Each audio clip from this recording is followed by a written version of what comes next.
Hey YouTube, this is Rivers, and this is not going to be a review of the 2025 Chevy Equinox per se. There are plenty of videos on YouTube like that already. This is going to be a 10,000 mile real owner review, likes, dislikes, and any issues encountered to date. First off, this is my wife's car, who also owned a 2014 Chevy Equinox LT for 10 years and 114,000 miles. And reliability wise, we were very happy with the car. Only oil changes, tires, a couple batteries, and the first brakes job wasn't done until 95,000 miles. And at 108,000 miles, we did have to replace the water pump and thermostat. The only drawback we had with the vehicle was its lackluster power.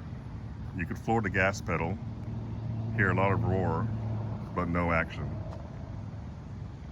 Other than the lack of power, we were happy with the car for 10 years and 114,000 miles that we owned it.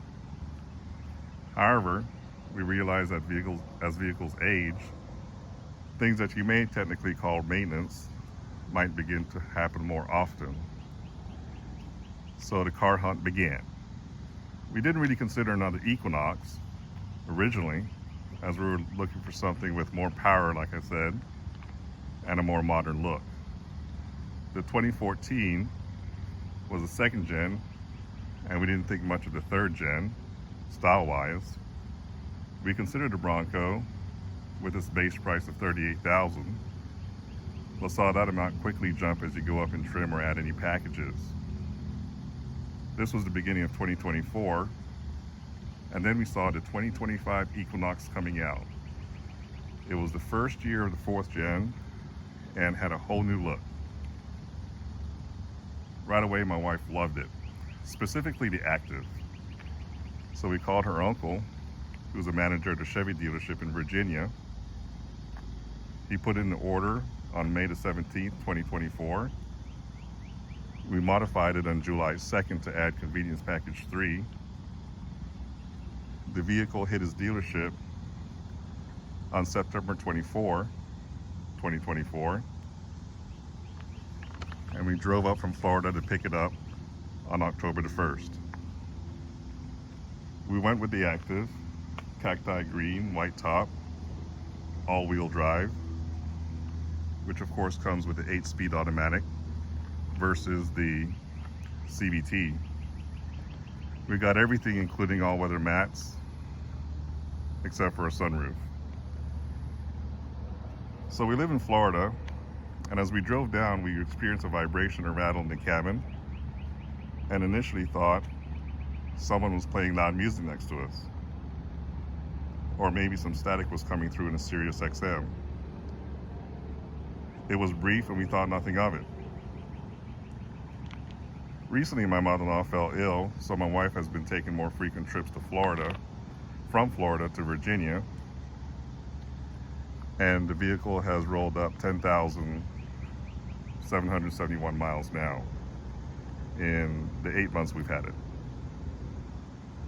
On another trip down from Virginia, the vibration or rattle we previously experienced became worse, and noticed that it was happening around 70 to 75 miles an hour. I started texting my in-laws, and my brother-in-law found a TSB 24NA182 online, which indicated the following. It says the condition is that some customers may comment on a vibration or rattle noise in the body of the vehicle with the engine at around 1,800 to 2,000 RPM under light load. The cause of the condition may be that one or more of the active noise cancellation microphones are not fully seated in their headliner retainer, causing the ANC system output to the speakers, which vibrates or rattles the body. The correction is to inspect and properly position the ANC microphones in all 4 locations of the headliner. If any are found to be out of position, lower the headliner and fully install the microphones into the retainers. Well, when we took it to the dealership, they didn't find that to be the issue, and that the microphones were fully seated in their retainers. but they found a second TSB 24NA227, which has the same condition. Customers commenting on a vibration or rattle, noise in the body of the car, with the engine around 1800 to 2000 RPM under light load. Cause the same, having something to do with the ANC system.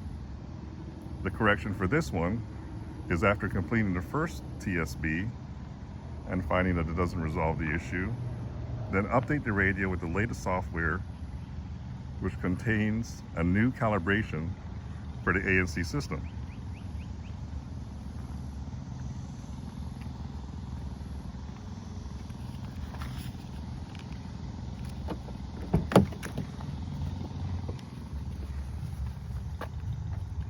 This did resolve the issue. Let's crank it up here.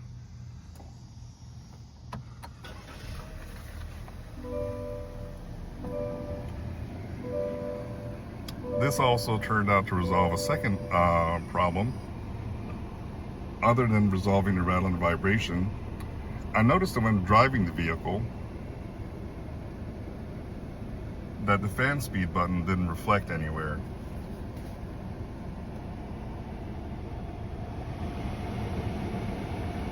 Like it does now.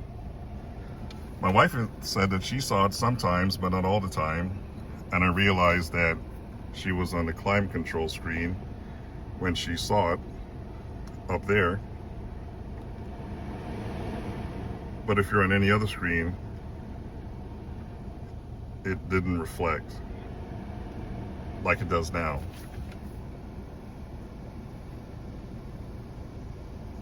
But with the radio software update,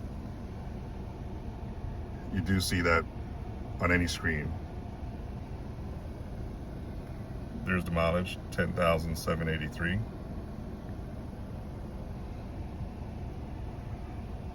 Overall, we've been very happy with the vehicle. Over the last 10,783 miles, we've gotten 27.8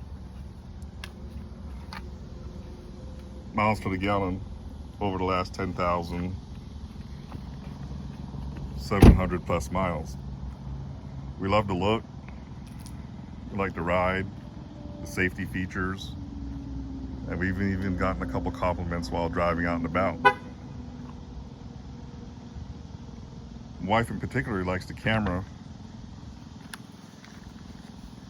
mirror.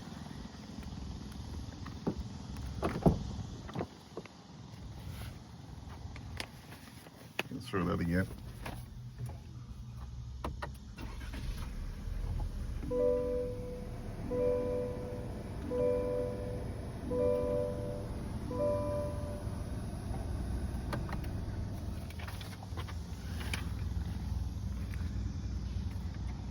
I don't like it as much as I wear glasses for farsightedness, and I can't focus on the camera or anything, you know, that close. Whereas the only disappointment we had with the 2014 Gen 2 was the lackluster power. The turbo powertrain, we have the feature where the vehicle auto locks after you step out. I love that. It seemed to resolve that issue for us. Some might think it still lacks power, but for us, we're happy with how it gets up to speed. It did take getting used to a modern vehicle. For example, all the safety features like mirror, the side mirrors lining up for blind spot monitoring. The column shifter isn't like a pickup, it's actually electronic. Not like a column shifter in my truck, but it's just electronic. I had a coworker who had one of those electronic parking brakes. Thought he was parked, but his vehicle ended up rolling away a couple times on him, he said. Hit his garage door one time. So we always use the emergency brake every time we park. Adaptive cruise control is nice for long trips, and of course Apple CarPlay is great. We sold a 2014 to our daughter's boyfriend and are anxious to see how many miles he can get out of it. I'm not sure if the dealership where we have all the maintenance done is blowing smoke up you know where, but a mechanic there told us he owned two, both with over 180,000 miles. And a service manager the last time we were in there for an oil change said he saw a 2014 come in with over 280,000 miles. Granted, it had its share of maintenance, but nonetheless, that's a lot of miles. We hope to see the 2014 get up there, and now our 2025 as well.